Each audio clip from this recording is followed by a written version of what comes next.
Hi friends, வணக்கம் and welcome to எங்கள் வீட்டு சமையல். நம்ம இன்றைக்கி மாங்காய் ஊறுகாய் ரொம்ப நாள் கெடாமல் இருக்கிற மாதிரி எப்படி செய்யணும் அப்படின்றது தான் பார்க்க போகிறோம். வாங்க வீடியோக்குள்ளே போகலாம். இந்த வீடியோவில் ரொம்ப நாள் கெடாமல் இருக்கிற ஒரு மாங்காய் ஊறுகாய் ரெசிபி தான் செஞ்சு காட்ட போகிறோம். நமக்கு வெயில் காலம் வந்துருச்சுனாவே தயிர் சாதம் மாங்காய் ஊறுகாய் சாப்பிட எல்லாருக்குமே ரொம்ப பிடிக்கும். அந்த மாங்காய் ஊறுகாய் சரியான முறையில் போட்டால் தான் நீண்ட நாட்கள் கெடாமல் இருக்கும்.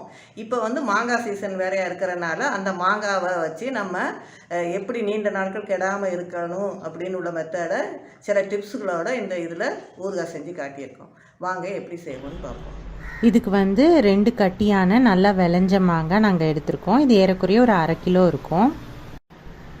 இதை நல்லா கழுவிட்டு ஈரம் போக நல்லா துண்டு வச்சு தொடச்சி எடுத்துக்கணும். அடுத்து மாங்காயை இந்த மாதிரி பொடியாக நறுக்கிக்கோங்க. இப்போ இந்த மாங்காயை நீங்கள் அளந்துக்கோங்க.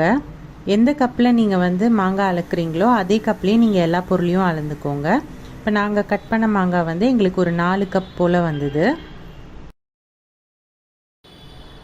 நம்ம மாங்காய் போடுற அந்த கிண்ணமும் நல்லா தண்ணி இல்லாமல் நல்லா ஈரம் போக தொடச்சி நல்லா க்ளீனாக வச்சுக்கோங்க.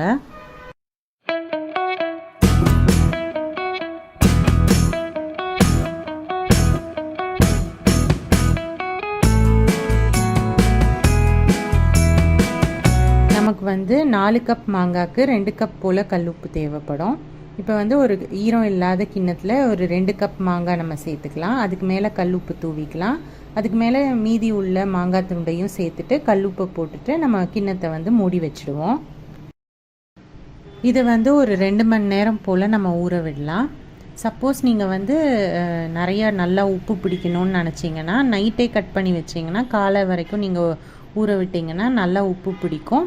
காலையில் திறந்து பார்த்தீங்கன்னா அந்த எக்ஸ்ட்ராவாக நல்லா தண்ணிலாம் விட்டுருப்போம். இப்போ அந்த தண்ணியை நம்ம தனியாக ஃபில்டர் பண்ணி எடுத்துருவோம். தண்ணியை ஃபில்டர் பண்ணிவிட்டு மாங்காயை மட்டும் தனியாக ஒரு பிளேட்டில் இந்த மாதிரி நல்லா பரப்பி வச்சுக்கணும். இதை வெயிலில் 1 மணி நேரம் போல் காய விட்டுருங்க. நல்லா வெயில் அடிச்சதுன்னா 1 மணி நேரம் போதும். இப்போ வெயிலில் காஞ்சிருச்சு மாங்காய் நம்ம எடுத்து வச்சுருக்கோம்.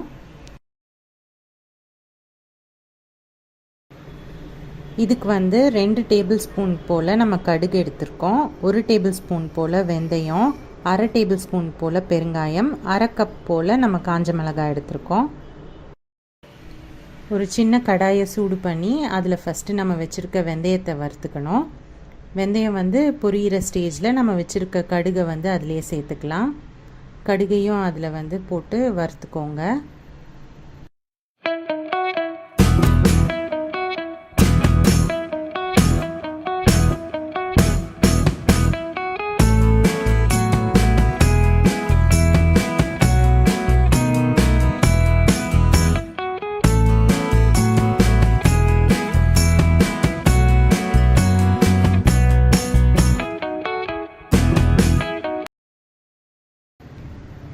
வெந்தயமும் கடுகும் நல்லா வறுப்பட்டோன்னே அதை ஒரு பிளேட்டில் தனியாக எடுத்து வச்சுக்கோங்க.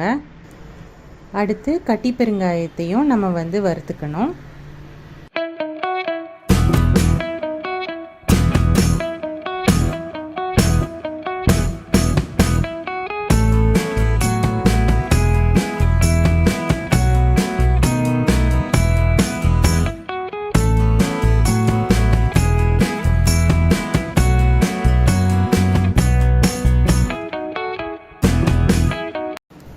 ஃபஸ்ட்டு காஞ்ச மிளகாயை நம்ம பொடி பண்ணிக்கணும். இந்த காஞ்ச மிளகாயை நம்ம நல்லா வெயிலில் வச்சு நம்ம எடுத்துருக்கோம். ஸோ இதை ஃபஸ்ட்டு பொடி பண்ணிக்கலாம்.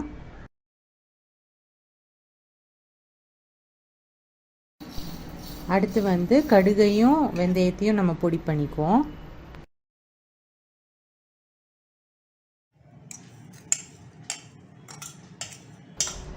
அடுத்து கட்டி பெருங்காயத்தையும் பொடி பண்ணி எடுத்துக்கலாம்.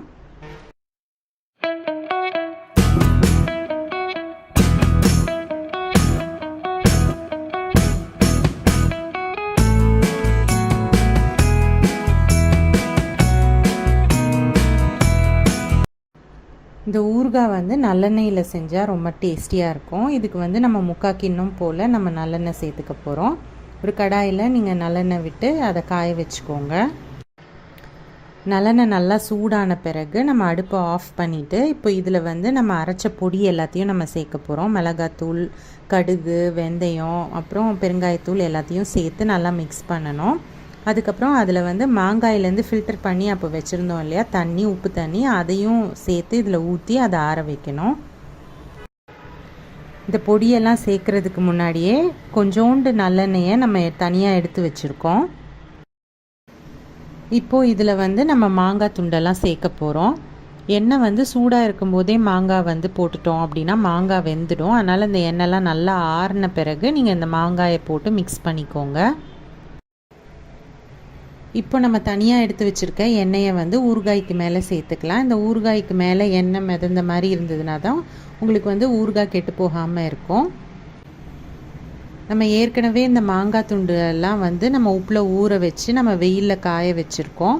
இந்த மாங்காயில் வந்து நல்லா உப்பு இறங்கி இருக்கிறனால ஊறுகாய் வந்து கெட்டு போகாமல் ரொம்ப நாள் இருக்கும்.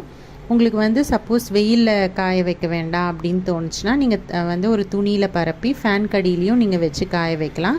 அந்த மாதிரி ஈரப்பதம் இல்லாமல் மாங்காய் இருந்ததுன்னா நம்ம ஊறுகாயில் சேர்க்கும்போது தண்ணி விடாமல் அது கெட்டு போகாமல் இருக்கும். ஸோ நீங்களும் இந்த ரெசிபியை ட்ரை பண்ணிங்கன்னா உங்களோட ஃபீட்பேக்கை எங்களுக்கு கமெண்ட்ஸில் ஷேர் பண்ணுங்கள். இந்த வீடியோ உங்களுக்கு பிடிச்சிருந்ததுன்னா லைக் பண்ணுங்கள், ஷேர் பண்ணுங்கள், சப்ஸ்கிரைப் பண்ணுங்கள். மறக்காமல் பெல் பட்டனையும் டேப் பண்ணுங்கள். அப்போ தான் எங்களோட ரெகுலர் அப்டேட்ஸ் உங்களுக்கு வந்து சேரும். தேங்க்யூ.